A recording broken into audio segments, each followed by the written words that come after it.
Hey guys, welcome to Hong Kong, and we are on the top of a double-decker bus, just like the one you see in the right there.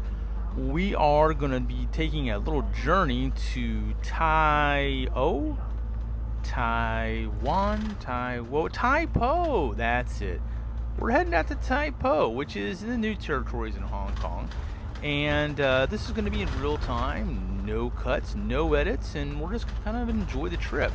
A little overcast today in Hong Kong. It's a nice summer day. Well, I guess summer's kind of coming to an end, isn't it? Either way, it's a nice day for a trip. So I thought we'd take you along with me. You do have the benefit, of course, is you're not holding your iPhone against the front screen of the window and letting your arms ache. But hey, the benefit is you get a first-class view in Hong Kong. Now, Hong Kong is kind of funky in that the roads are all on the left-hand side of the road. Thank you, colonial England.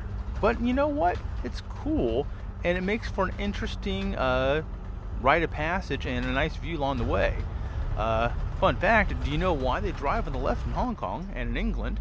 Well, it kind of goes back to the old horseback riding days, and that your knights wanted to be able to defend themselves, and since most people around the world are left-handed or right-handed, it makes sense to drive on the left-hand side of the road so you can pull your sword out and defend yourself with your sword on your right arm in case you run across any robbers, thieves, or scoundrels. There you go. You learned something. Congratulations. So, since we're talking about the bus, well, let's just get into it. I get asked occasionally by friends and enemies alike what it's like to ride a double-decker bus in Hong Kong, and let me tell you, it's simply my favorite way to get around Hong Kong. Taking a bus in Hong Kong is really about the same price as taking the subway, or MTR as they call it in Hong Kong. Even cheaper if you're senior, which I am not. But if I was, I could take any bus in town for about $2 Hong Kong. That's about a quarter US. So, like many recreations in life, I generally prefer to ride on top of the bus, as the upper deck offers a stunning and unobstructed view of what I'm doing, giggity. But like Hong Kong's bustling streets, iconic skyscrapers, and landscapes, it's nice to see where you're going, and you also get a wonderful view as you go along. So yeah, let's talk about that. For one, there's like an incredible panoramic view of both the skyscrapers and the people below. It's not quite a God's eye view of what you're doing as you're riding higher up, but it does offer like an unobstructed view of both the towering buildings, architecture, and the pedestrians walking around without looking like a total weirdo staring at people going about their daily routine.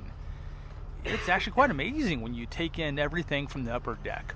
People you can see in windows, street level, pedestrians, shoppers, lovers, and even quarrels occasionally can be getting and seen with a weirdness free from my own little viewing platform on the topper deck of the bus. It's the reason I prefer sitting up top, above the driver as it were, as I have the most unobstructed view of the city. And yeah, as a Westerner, or Guilo in Cantonese, which means foreign white devil, I'm sure that people generally mean it affectionately, whenever I try to experience local life, street markets, daily activities, people tend to be more careful what they're doing as they see me, a Westerner, a Guilo, a foreigner as it were. But if I'm on the top deck of the upper decker double-decker bus, I'm practically invisible. Suddenly I can view things without cultural obstacles. The icing on this bussy cake is the top desk is often breezier and more relaxing than the bottom, as well, standing is not allowed on the top. And thanks to my seat above the driver, I have, only one person next to me at best, and so things are rarely weird no matter what I'm viewing, or in my case, recording on my camera. Yeah, I can escape the hustle on the ground level, and riding the upper deck gets me a break from the crowded streets below. The streets are, they're crowded. The subway is even more crowded. It's hard to see what's going on around you, and seeing, yes, is believing.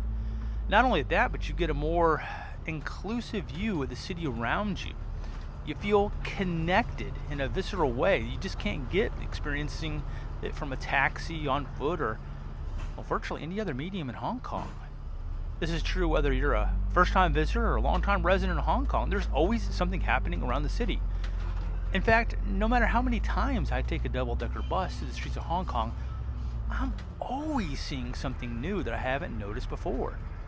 Of course, the city's always changing and at a fast pace, but it's just amazing how much you can take in at one time. Riding the upper deck on the double-decker bus gives you kind of a sense of adventure, if you will. Navigating the narrow streets and the sharp turns at the higher level adds a bit of excitement and adventure to the commute. I know that's weird to say, but it's true.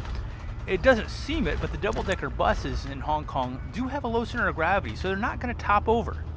That's good, so these buses are often navigating sharp turns, narrow streets, and even on the mountainside roads where you wouldn't think a vehicle this size should be driving, and yet often at speeds that'll give you vertigo or a newfound relationship with the Almighty, shall we say. Of course, you'll have a new appreciation for the driver, or bus captain, as they're called here. A trip through Aberdeen or Stanley on the island will leave you sweating, which is impressive considering the air conditioning is downright frigid on the buses in Hong Kong. Oddly enough, people in my generation still remember buses in Hong Kong that didn't have air conditioning. Yeah, whew, that was toasty. On warm days, riding the upper deck, you'd be lucky to feel the breeze through the windows. It was sticky and smelled like the underside of a corgi, thanks to the sheer number of people sharing body odor along the journey. These days, it's much more pleasant.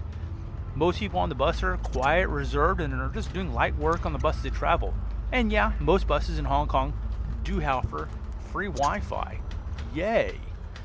Of course, it's not all ice cream and gummy bears. There are a few things to keep in mind as you ride along the bus. Like I said, riding the bus is about the same price as taking the MTR, the mass transit railway, the subway, the underground, if you will. But you do need to remember that the fares are fixed, no matter how far you travel, unlike the subway.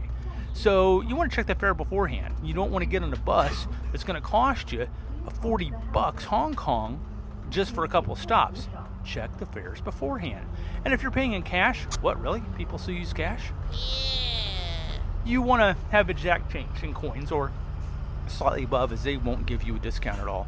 Unlike the mainland, where people will not think twice about cutting the queue to save a few precious seconds, or better still, score that coveted seat, be prepared for nasty looks if you hold up the line paying in coins. Yeah, you see people doing that occasionally. I'd recommend getting an octopus card, which is a kind of a reloadable contact payments card, and you can use that either the physical card or on the phone with the app, and you can use it for practically everything in Hong Kong. Really saves you some time. But you do want to pay attention to a couple things on the bus itself. For example, stairs. Yeah, stairs. They're kind of steep, and if you're going to the top, the bus is not going to stop when you climb those steep stairs. So hang on to the railing, pay attention as the bus may stop, swerve, or do a somersault while you're going up. Likewise, coming down can be an adventure when the bus is moving. Most folks come down the bus one stop early, so you don't get thrown down on the mat like Randy Macho Man Savage style. So pay attention. Yeah, I've whacked my head a couple of times coming up down those stairs. You do want to pay attention as the bus is going along for low bridges and trees. No, they're not going to hit the bridges, but they will hit the trees. And although the bus routes are safe, taller passengers on that upper deck want to be aware and just kind of watch where they're going, because when the low-hanging trees or signs do occasionally smack the bus en route. You're not going to get hit, and the glass won't break, nothing's going to happen to you, but it's going to be somewhat disconcerting if you're newbie on the bus. You're going along and whack! What the heck happened? You do want to pay attention to stop announcements. This is true for any mode of transportation virtually anywhere in the world, but again, pay attention. The stops are going to be announced in both Cantonese and English, and even in Mandarin now, but you want to pay attention where you're going. Unlike buses in the mainland that would stop at pretty much every stop, buses in Hong Kong will not stop unless you push the button. The buses have LED displays, so it's always good to know where you're headed and keeping an eye out. So if you want to stop, hit the red button, and if you miss your stop, well, that's on you. There's no way to get around it. You're just going to have to get off at the next stop and walk back. Of course, bonus, since there's no firewall in Hong Kong on the internet, you can use apps like City Map or Google Maps, and they give you a real-time bus arrival time and give you the info on the best route, so you kind of pay attention. The sign itself will also show you, what's happening. Big LED with a map on the buses, and so it's pretty easy to see what's happening, where you're going. But again, know where you're going, pay attention, but don't wait. The Hong Kong buses are punctual and quick. So get ready to get on board and exit swiftly when the door opens. If you don't get on board immediately when the doors are opening, or you're looking around like a cat in a pet store, the bus is going to leave without you. This is particularly true during peak work hours, so, pay attention and keep your voice down. While it's not strictly a rule, like in Japan, it's never a bad idea to keep quiet. It's generally considered good bus etiquette. Keep conversations quiet. Don't yak on your phone at, 120 decibels. Likewise, eating and drinking is generally frowned upon on the bus, and I think it's technically against the bus rules. You occasionally do see some folks, get a quick drink or whatever, take a swig from the water bottle, but it's kind of bad manners, generally. So, keep it in mind. At the top of the double-decker bus, you can definitely soak in the city's energy from the high vantage point. The streets below are always alive with people, cars, and the occasional bicycle weaving in and out of traffic. A few days earlier, like today, I snagged a front row seat, and I have to admit I always feel pretty smug about the perfect view. So, the bus is rumbling along, and I spotted an elderly woman hanging her laundry out from a balcony about second or third floor up. You can always see them. She looked like she had mastered the art of urban multitasking, one hand holding the laundry pole while waving at someone else from across the street. Of course, I'm impressed, but suddenly there's a gust of wind, and one of her shirts blew off the pole. Now, I couldn't see her face as the bus is already moving at that point, but like a homing pigeon with poor aim, I guess you could say, the shirt fluttered right in front of the bus I'm on. Now, this is one of those moments as a photographer you silently kick yourself for not having your camera out and ready in anticipation of something interesting happening. Like a daily kerfuffle that my lens lust for. Say that 5 times really fast. Kerfuffle, lens, lust, kerfuffle, lens, never mind. Now, you would imagine that it would gently float down the street or onto someone's head, but nope. This shirt, like a pair of pants, was it? I'm not sure. Doesn't matter. It had an admission. It slapped the front of the windshield on the bus like it was trying to claim the bus as a new home. The bus driver, clearly unfazed by years of city chaos, kept driving without a care in the world. May not have even known since it's on the top floor. The rest of us on the top deck are, giggling and chuckling as the shirt flapped wildly like something sticking to a grass or, a desperate flag of surrender or something. Of course, the passengers downstairs are completely unaware of the ghost-like shirt performance as we continued down Nathan Road. Eventually, the wind took pity and the shirt peeled off and floated down the street where it landed on the ground. I don't think anyone on the street noticed at all, but I did. I giggled to myself the entire rest of the ride, grateful that something had interesting happened and one rogue shirt had turned a regular bus journey into something of an interesting tale, really. So you might have noticed we're driving through a tunnel right now. Surprise. Surprise. Well, the symmetry is somewhat similar to being launched in a Viper in television's Battlestar Galactica. I just totally dated myself just now, didn't I? Launch when ready.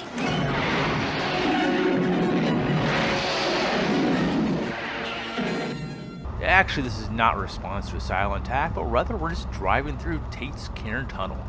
It's on Hong Kong's Route 2, which is a 4-lane road tunnel connecting Diamond Hill and Sha Tin. It runs right beneath a 583-meter mountain. That's about 1,900 feet for us Americans. And it was once the longest road tunnel in Hong Kong and all of Southeast Asia. Now, it's about number 3 in the New Territories. And it's about 3.9 kilometers long. Again, about 2.5 miles for you Americans. The tunnel not only reduces travel times, for instance from Sha Tin to Central, it drops that travel time from about 1 hour if you have to drive around the mountain to about 25 minutes straight through the belly of it, but it can also accommodate about 40,000 cars, taxis, and buses a day. It's quite quiet, of course, compared to the compared to the regular road noise you'll hear on a typical Hong Kong street. And it goes without saying, we got the best seat in the house to seat and deserve it right up here. Sometimes when you go to the tunnel, you'd be lucky enough to see some hot exotic sports car or maybe a scantily dressed motorcycle girl ripping right through the tunnel. As the police are usually not in the tunnel, they have stations set up on either side. So the tunnel can be kind of a neat place to see some high speed somebody going through. Today it's just regularly business as usual. Here's one thing I like about this tunnel. A lot of folks actually take this commute on the bus every day to work, and they want to take a nap on the bus. Makes sense. Unfortunately, because of the sunshine and, peeking in and out of the mountains and all the hustle bustle in Hong Kong, it's really kind of hard to take a nap. But once you enter the tunnel, it's amazing. As soon as you come out of the tunnel, yeah, it's sunlight again. If you're commuting on the bus, of course, as the bus stops and goes, people get on and off again. It can also be a little hard to take a nap, but if you're in the tunnel, you have easily an extra, 10, 15, 20 minutes even, in some cases, depending on traffic, to take an uninterrupted nap. And then, of course, once it stops on the highway, it doesn't really stop and start a lot again on the highway. Just once before the tunnel and once after the tunnel. Then you're on the highway, you get going again, and it's actually pretty easy to take a nice nap. So yeah, true story time. I was about 17 years old, living in Hong Kong, of course, and I was coming back to the new territories. That's northern Hong Kong, just south of the China border at Shenzhen. I was fresh off visiting some friends. The double-decker was humming along the bustling streets of Hong Kong, its upper deck swaying gently with each turn. Nothing new, of course. I'd boarded in Kowloon, and I was aiming for a scenic ride all the way home. From Hong Kong Island back to the border. Almost the border, that is. Exhaustion from a long days, running around with friends, tugging my eyelids, and despite all the vibrant chaos outside, neon signs, honking taxis, the chatter of passengers, I drifted off into deep sleep. I woke with a start. My neck was stiff and leaning against the window. I can tell I've been out for a while because I had drool dried on my chin. No beard in those days. Blinking, I peered out, recognizing the stop. Prince Edward. Okay, good. We're on track. The bus rumbled on, and I dozed off again. It jolted again, and I woke up. Wong Tai Sin. Yep, still head the right way. Like anything else, you kind of memorize these twists and turns and different stops, and you kind of use those as a visual compass, if you will, on the way. Now, this was before the days of smartphones or Google Maps, so of course you had nothing to remind you, just the stops.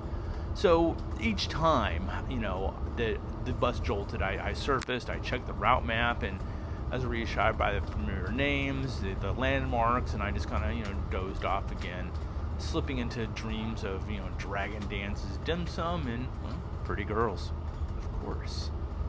Hours later, the stillness jolted me awake again. The bus was quiet. The usual hum was, eerie silent. I rubbed my eyes and looked out, and the terminal was deep in Kowloon, really not far from where I initially got on. And my heart sank because the bus had reached the end of the line, and worse yet, it had turned around and was getting ready for the reverse trip back. I had slept through the entire journey, there and back and beyond.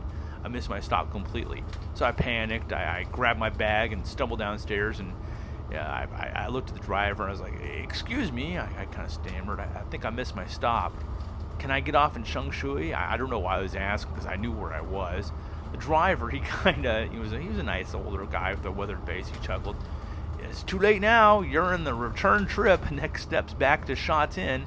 You can switch buses if you like, but just sit tight and we'll head back there again." So, yes. So I kind of missed it both ways. So I, nothing I can do. I was kind of worried a little bit because I knew I was going to get in trouble. I didn't have a cell phone or any change or any payphones nearby. Yeah, payphone days. I didn't have any way to call Dad, so it was just like, okay, It was an irony. I was living in Hong Kong and yet lost in Hong Kong because I was on the bus. So the bus eventually took off again, and at this point I kind of vowed to stay awake, watching you stop with a newfound vigilance that I didn't want to do this again. But yeah, that was kind of a trek. It was a journey. And yeah, I totally got busted when I got home because I got home late. "Where were you?" "I fell asleep on the bus, Dad." "Yeah, sure you did." Thought I was out with some friends, causing trouble, or out with some pretty girls, which was not too dissimilar from the truth, but in truth I actually had fallen asleep on the bus all that way. So right now we're pulling past Sha-Tin in the area known as Ma Liao Shui, or in English, the water the horse is fed on. Though it's phonetically similar to, and less flattering, name, did actually lead to a subway name change back in the 1960s. Historically, it's been kind of a barren rural area inhabited by the Hakka villagers in the mid-20th century. Sometime in the 1960s this changed, and the Chinese University of Hong Kong, or CUHK, was formally established there, turning Ma Liao Shui into a educational hub. Today it's home to the university, of course, many universities there actually, some of the top universities, and of course the nearby Hong Kong Science Park, which is a major center for innovation and technology development. The area is really well connected. Besides the bus that we're on today going past it, there's a local subway station called University. That's again formerly the Ma Liao Shui station. It's a short walk from CUHK and the Science Park. There's also a public ferry pier, which again was built sometime in the 1980s, which serves a transportation ferry to outer-lying islands such as Tongping Chao and the northeastern New Territory spots. These ferries are very popular for all of the hikers going through all the UNESCO geo-global islands, and of course the scenic views of the Twilo Harbor. There's even some abandoned islands you can take ferries to that not many people live in this day, although you'll find a lot of backpackers and campers touring all these islands to see the wild cows. Yes, you heard that right, wild cows. There's wild cows living on some abandoned islands in Hong Kong, such as Tap Moon or Grass Island. The area is also home to one of two race courses operated by the Hong Kong Jockey Club, formerly the Royal Hong Kong Jockey Club. I guess it's a little less royal these days. The first, of course, being Happy Valley in Hong Kong, and the one we're passing now is the Sha-Tin race course in the New Territories. Given it's in the Sha-Tin district, it is the larger of the two and is a world-class venue for thoroughbred horse racing.